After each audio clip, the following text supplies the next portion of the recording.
So, paano nga ba mag-adjust ng pressure switch? Ang factory setting nito ay 20-40. 20 PSI to 40 PSI. Tapos, nahihinaan ka sa pressure. Gusto mong adjustan. Ito, may nilagay tayong marking. Yan. Ang isang buong rotation nito is equivalent to 2 PSI. So, for example, ang gusto mo ay 30-50. So, pag inikot mo to ng 5 times, yan, ikotin natin.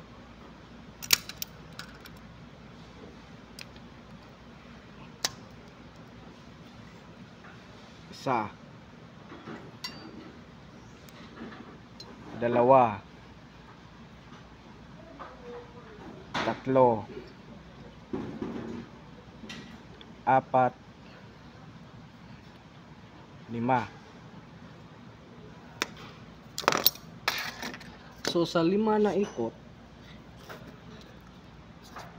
5 rotation in 1 rotation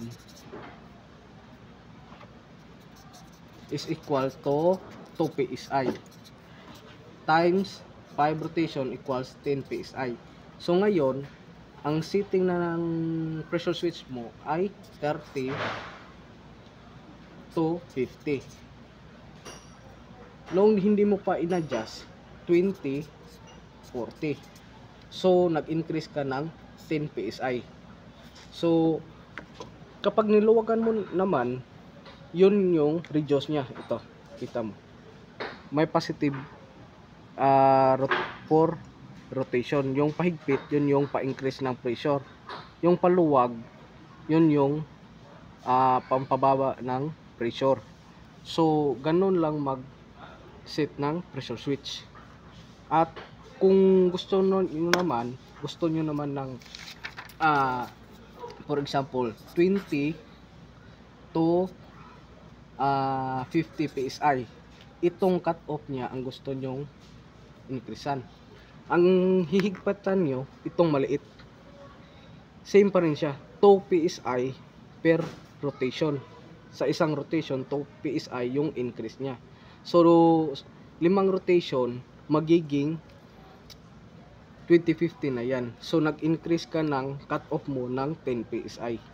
Kasi kung itong malaking spring yung hihigpitan mo, yung cut in at cut out mo sabay mag-i-increase. Example 20-40. Pag ito hinigpitan mo, rotation for 5 times, magiging 30-50. So nag-increase ka ng 10 PSI sa cut in at cut out.